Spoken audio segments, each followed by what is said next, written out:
Mathilde was a very pretty girl in a family of office and bank workers. She did not think she could get a good job, and she did not think she could find a rich husband. So she married Loisel, an office worker at the Ministry of Schools. She did not have any beautiful clothes because she did not have a lot of money. But Mathilde was unhappy because she wanted to be rich and have beautiful clothes. A woman could become important because they were rich, or they could be important because their family was important. But a woman could also become important if she was beautiful and clever. So Mathilde was unhappy because she was beautiful, but she did not have expensive clothes and things like the rich woman. Her house looked poor and had dirty walls, old chairs, and ugly curtains. Other women like her did not even think about these things. But they made Mathilde angry and sad. Every day, a little girl came to clean their house. When Mathilde saw her, she felt even more unhappy. She wanted a house with big living rooms, beautiful furniture, expensive foreign carpets, big warm fires, and many servants, and lots of rich and famous friends and visitors. She sat at the table for dinner and looked at the tablecloth. It was the same tablecloth they used yesterday and for 2 days before. Her husband looked at the soup and said, "Meat soup, it's the best meal in the world." But Mathilde thought about expensive food on beautiful plates with silver knives and forks. Mathilde did not have any beautiful clothes or jewelry, and she wanted them. If I have beautiful clothes and jewelry, then men will look at me and want me, she thought. She had a rich friend from her school, but she didn't visit her anymore because she felt so unhappy when she came home afterwards. One evening, her husband Loisel came home and he looked very happy. He had a large envelope in his hand. "I have something for you," he said. She opened the envelope and looked at the card inside. She read the words on the card. "The Minister of Schools would like to ask you to come to a party on the evening of Monday, January the 18th. Loisel thought, "My wife is going to be so happy." But Mathilde became angry and threw the card on the table. "What can I do with this?" she said. "Aren't you happy?" asked Loisel. "You never leave the house and it is going to be a great party." It was very difficult to get it. Everybody wants to go and they did not ask many office workers like me. Lots of important people from the ministry will be there. Mathilde became very angry. "What am I going to wear?" she said. "Oh, I did not think of that," he said. "You wore a nice dress to the theater. You can wear that." Mathilde began to cry. Her husband stopped talking because he was so surprised. 2 large tears moved slowly from her eyes to her mouth. Mathilde went to her friend's house the next day and told her about the problem. Mrs. Forestier went to her wardrobe and took out a large box. She brought it to Mathilde and opened it. "Choose some jewelry, my friend," she said. Mathilde looked at the beautiful jewelry. She tried on the necklace and bracelet in front of a mirror. She liked them so much and did not want to take them off. She asked her friend, "Do you have anything else?" Her friend said, "Yes, but you need to choose. I don't know what you like." Suddenly, Mathilde saw a beautiful diamond necklace inside a black box. She wanted it so much. Her heart made fast, loud noises, and her hands moved from side to side. She put it around her neck and looked at herself in the mirror. "Can I borrow this necklace?" she asked. "Of course," said Mrs. Forestier. Mathilde was so happy. She put her arms around her friend and kissed her. Then she went home. It was the night of the party, and Mathilde was a big success.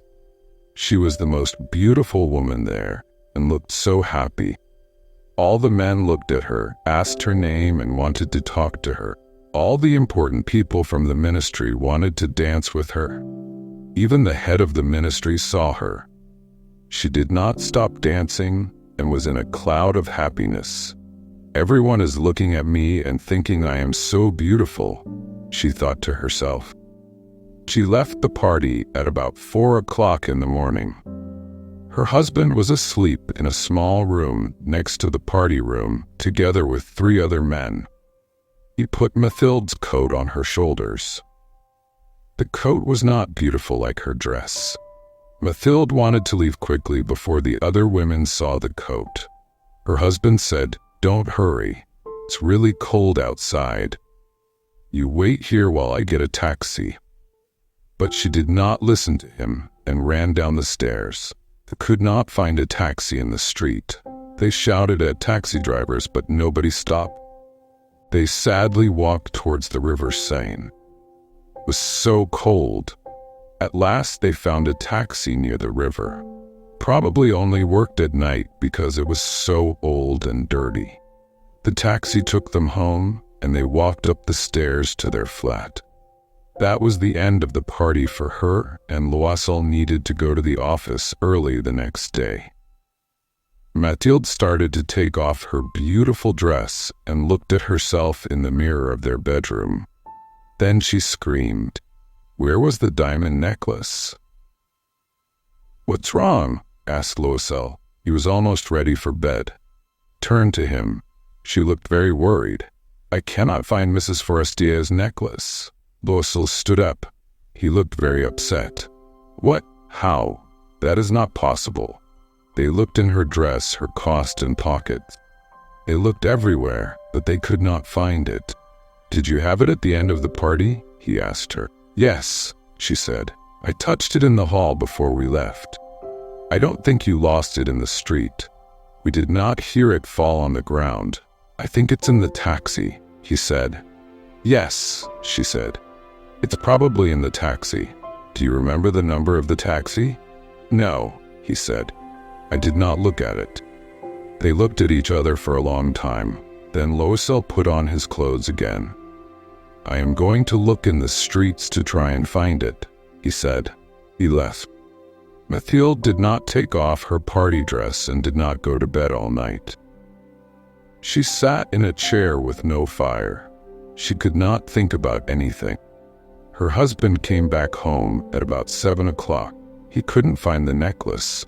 The next day he went to the police and to the taxi companies. He even put an advert in the newspapers and said he would give money if anyone had information about the necklace. Mathilde waited all day. She still could not think about anything because she was so worried. Loisel came home in the evening. His face looked white and empty. "You need to write to your friend," he said. "Tell her the necklace is broken and that you are mending it. That gives more time." She wrote the letter. After a week, they lost all hope. Loisel looked 5 years older. "We need to think about how to replace the necklace," she said. The next day, they looked inside the box and found the name of the jewelry shop inside it. They went to the shop, and the man there looked at a list of the jewelry that he sold in the past. "I did not sell the necklace," he said. "I probably only sold the box." They went to many different jewelry shops looking for a necklace like the other one. They were both sick with worry. In a shop at the Palace Royal, they found a diamond necklace exactly like Mrs. Forestier's one.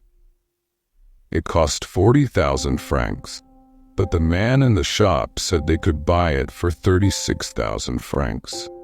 "Please do not sell it for 3 days, asked Loisel.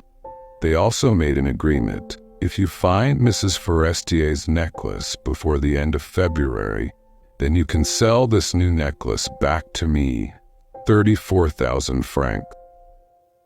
Loisel's father gave him 18,000 francs when he died. So he needed to borrow 18,000 francs more. He borrowed 1,000 francs from one man, 500 from another man, 100 francs from here, and 60 francs from there. He borrowed from greedy men at very high interest rates.